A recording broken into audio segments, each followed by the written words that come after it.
Hello dear students, today we are going to study this part of physiological structure of gland, that is the pancreas.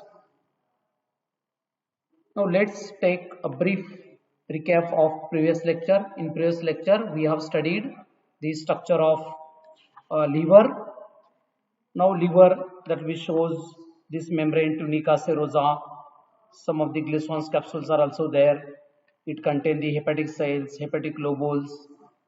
Then second, bile duct which is responsible for to carry the bile from liver and it opens to the duodenum. Then gallbladder is also concerned with storage the bile. Then distinguished characters, it contains the Glison's capsule, some hepatic lobules, central vein is present, hepatic cords are present, sinusoids are present, portal areas are also present. Then functions, it perform different functions like as secretion of bile, synthesis of prothrombin, storage of glycogen, fats, proteins. Then it is also concerned with excretion in function. Now let's begin with session agenda of this today's lecture. That is the introduction and location of pancreas. Second, exocrine structure of pancreas, endocrine structure of pancreas, and functions of pancreas. Now, what is about the pancreas? Pancreas, it is a compound tubuloacinar gland lying behind the stomach and extending transversely from spleen to loop of duodenum. The broader portion of the gland is called as a head, which lies in loop of duodenum. The head is joined to this body of this gland by slightly constricted part, that is the neck. The body becomes narrow, tapering into tail. In case of rat and rabbit, the pancreas is diffused structure. Means pancreas is a duplex gland, that is a both exocrine and endocrine parts. Exocrine portion, that is the acini, which consists of two ducts. This longer duct comes from this pancreas, that is called as a duct of Wirsung, and shorter duct called as a duct of Santorini. These ducts open into the duodenum independently or jointly. These ducts carries the pancreatic juice in duodenum and which contains several digestive enzymes like trypsin, amylase, lipase. Inside the substance of this pancreas, there are a group of specialized structure surrounded by connective tissues and which form the endocrine part, that is the isolates of Langerhans. It secretes two hormones, that is major, that is insulin and glucagon. One additional hormone is also secreted, that is somatostatin. Insulin play important role in a carbohydrate metabolism, while glucagon causes the elevation of blood sugar. Now then, this is the position. Means this is a duodenum part, and this is a loop of duodenum. Means here present inner side of this loop of duodenum. Then this is about this structure, means body of gland taper into this tail, and in case of rabbit, that is a diffuse structure. Then structure exocrine, which secrete the digestive enzymes. Now here these are the acini. Microscopic structure, means pancreas has thin cover of loose connective tissue from which septa pass into this gland.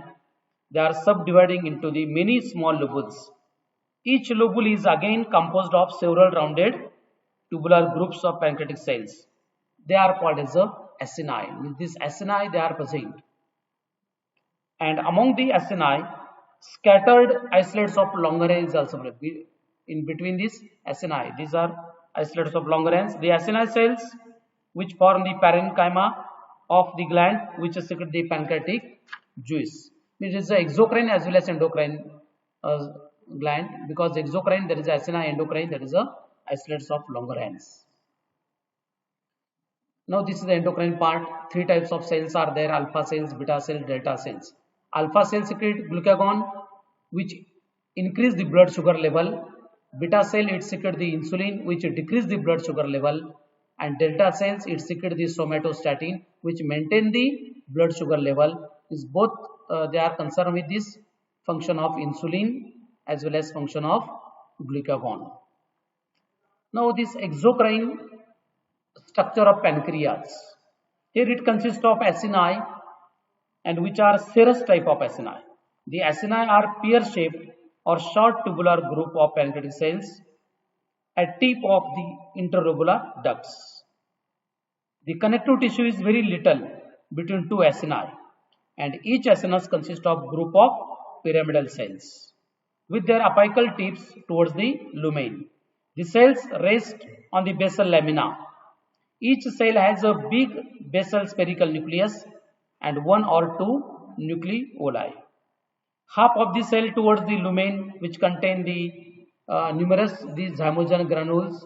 Here the zymogen granules are there in the cytoplasm. The basal zone contains endoplasmic reticulum and elongated mitochondria.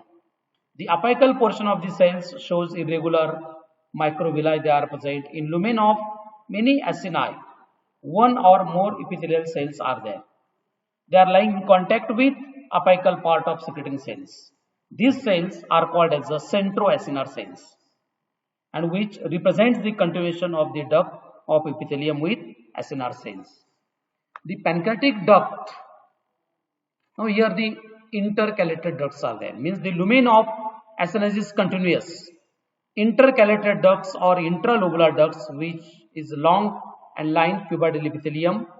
Many intralobular ducts join together to form the large interlobular duct. These are the intralobular ducts, and they are constituted to form the large interlobular ducts, and which are lined by simple tall columnar epithelium which contain the goblet cells. Interlobular ducts open into the main excretory duct. This is a main excretory duct, and which have external coat of this fibroelastic connective tissue and inner columnar epithelium. This duct is open into the duodenum. Now exocrine part, that is the acini. Pancreatic juice that will be secreted from the acini. They are serous type. It secretes the alkaline secretion which contains the important enzymes. That enzymes like the trypsin, amylase and lipase. Now trypsin means what? It is a proteolytic enzyme. Amylase, starch splitting enzyme, and lipase, fat splitting enzymes. This is the exocrine part.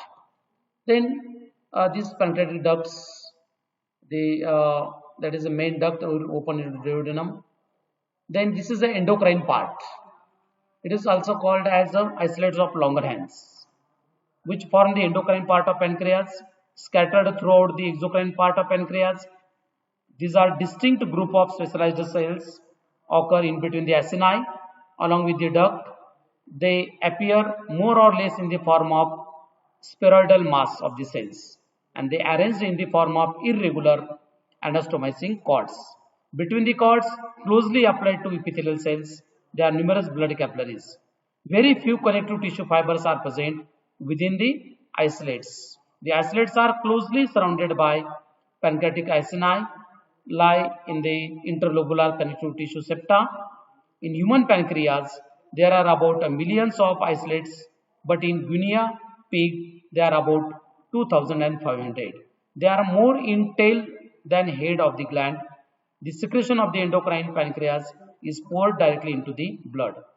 There are no ducts because it is a endocrine part. Ducts are absent. Their secretion is passes through the blood. It secretes the substance that will be called as a hormone. Now it is made up of alpha cells, beta cells and delta cells.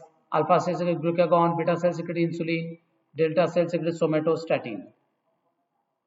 Then the hormone secretion means two types of hormones are secreted by slits of Langerhans, that is alpha cells, beta cells. Alpha cells secrete glucagon, which elevates the blood sugar level or which increase the blood sugar level. That is it is also called as a hypoglycemic factor.